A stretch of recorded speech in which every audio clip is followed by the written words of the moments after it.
everybody, I'm Chris Provost, and today on Provost Park Pass, we're going to be talking about the last ride that Walt Disney helped design, Pirates Caribbean.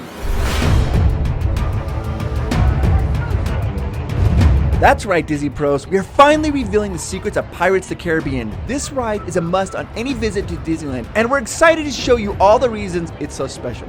Speaking of things that are special, it's our birthday month, and we're giving away tons of great prizes on our Instagram. So follow us there to see how you can win stuff like this exclusive bubble gun sold only in Disneyland Paris. And now, without further ado, it's time to shove off, me hearties. Pirates Caribbean debuted in Disneyland, Anaheim in 1967. The ride also appears in Shanghai, Paris, Tokyo, and Florida. When Florida first opened, they didn't have Pirates Caribbean because they thought, oh, who would want to see that? It's redundant. It's got the Caribbean so close, nobody wants it. But the vocal outcry was large and strong. They said, bring it the ride here. And so they did. Shanghai's ride has the biggest deviation of it. It's mostly done with projections and screens and stuff like that, and really up-to-date animatronics. There are over 54 animatronics in Pirates Caribbean and over 75 pirates, giving it a grand total of more than 120 animatronics, making this ride have more animatronics than any other ride in Disneyland. That's a lot of animatronics. I mean, a lot. Alice Davies did all of the costumes for Pirates Caribbean, and when she was creating them, she was worried that the costumes would wear out because of the servos on the animatronics. They get oil on it, they'd wear out. She asked if she had double the material to make twice the amount of costumes for each particular animatronic. She was denied. The accountant said, no, you cannot do that. It costs too much money. So what did she do? She secretly ordered twice as much material, telling them that's how much material is required for one costume. She then built replica costumes. A few months after Pirates Caribbean opened, there was a small fire and the sprinklers went off and it ruined a lot of the animatronics costumes. Everybody's in a panic. They went to Alice, she said, not a problem, I have a spare. And the ride was only closed for one day because she had spare costumes. Nowadays, they carry 3 costumes for every animatronic on Pirates Caribbean. That way, it will never close down because of a wardrobe malfunction. Pirates of the Caribbean has over 630,000 gallons of water. It takes 3 days to drain it in entirety if they're gonna do any repairs. 3 days. I just wanna be honest about this. If I could buy cologne that smelled like Pirates of the Caribbean water, I probably would. A little dab here, a little dab here, a lot right here, some here and here.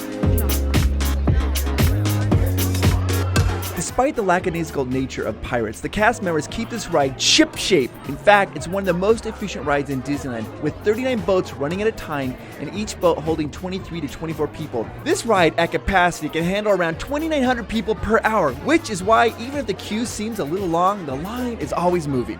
So the facade of Pirates of the Caribbean, if you look at the very top of it, there's a flag. This flag only has 31 stars on it, indicating that it takes place in around the 1850s. Pirates of the Caribbean was the last ride personally designed by Walt Disney. Unfortunately, he wasn't able to ride it because he died 3 months before the ride was completed.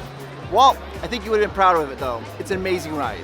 So the original concept for Pirates of the Caribbean was to be a walkthrough, like a walkthrough wax museum. But because of the success of It's a Small World, they turned it into a boat ride. The ride takes about 15 minutes to complete. You board at Lafitte's Landing.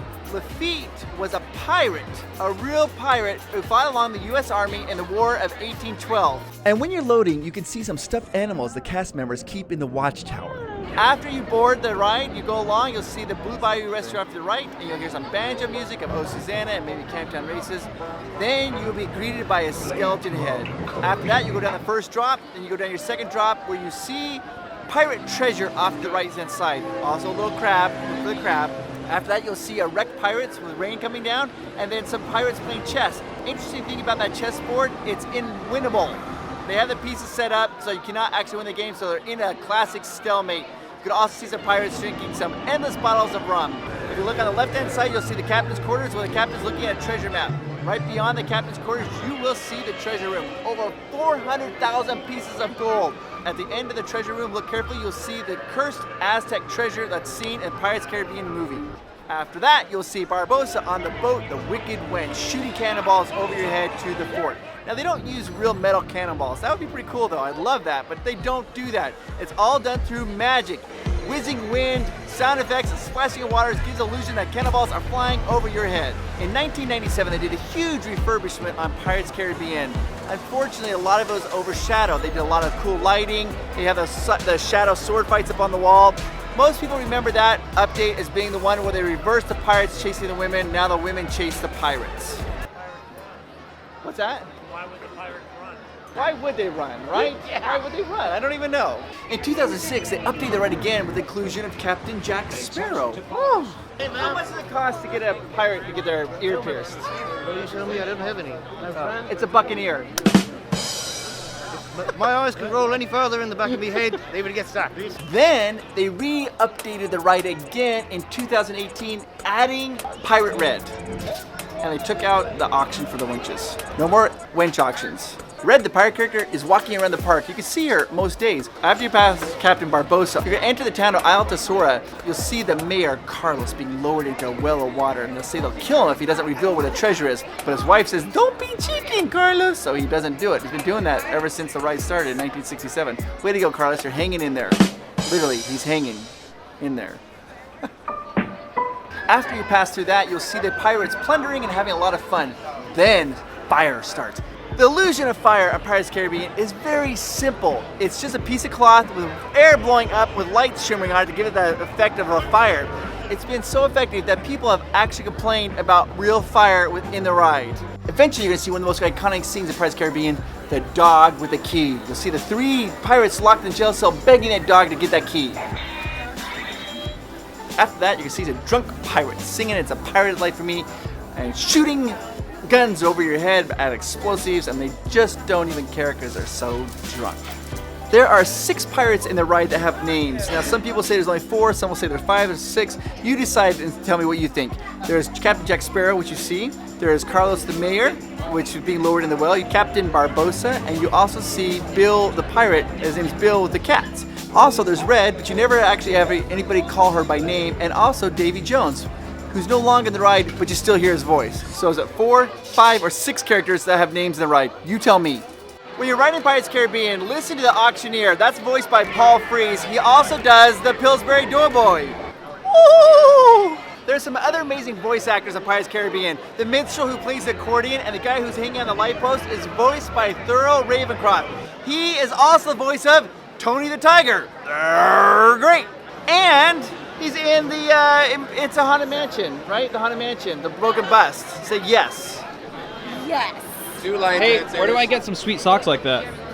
You gotta be a pirate. And if you want to dress like a pirate, I would go to Pieces of 8 gift shop right at the exit of Pirates of the Caribbean. They basically are pirates, everything you ever want. There's a chandelier here, and the chandelier, there's a monkey. This monkey was the inspiration for the monkey in the Pirates of the Caribbean movie. Also, right by the exit of Pirates of the Caribbean, they've added a new fortune teller of a pirate. One of the biggest changes and most controversial changes of Pirates of the Caribbean is the pooped pirate. There's a pirate that was so tired from all the relations he was having with women, they've now changed him into the gluttonous pirate. It's a massive change. I personally think it's one for the better. In Pirates of the Caribbean, the captain's quarters, there's a skull above the captain's bed. Now, there's a lot of rumors about that skull. Some people say it's a real human skull. Disney's denied it, says it's not. Mythbusters says it's not. Though the rumor persists that it is a true human skull. I like to kind of think that it is, but it's probably not. The story of Pirates of the Caribbean is that you're living the life of a pirate in reverse. You're starting with the pirate being dead, and as you go through the caravans, you'll see in the new updated thing that one pirate, his face goes from being a skeleton to a human as you're going through his life in reverse. Pirates of the Caribbean Paris is exactly reverse of the one here in Anaheim, meaning that the one here in Anaheim you start off as the dead and then move backwards. The one in Paris you start off live and then move into the pirate. Kind of creepy supernatural stuff. The ride in Paris also has one of my favorite practical effects in all of the Disneyland parks. But Pirates isn't the only thing that's different in the City of Lights. Check out this video all about the differences between Disneyland California and its European counterpart right here. Don't forget to subscribe and hit that like button, and we want to give a big huge shout out to our Patreon members. Also, you can follow us on Instagram at Provost Park Pass. I hope each and every one of you has a fantastic magical week. Talk to you later.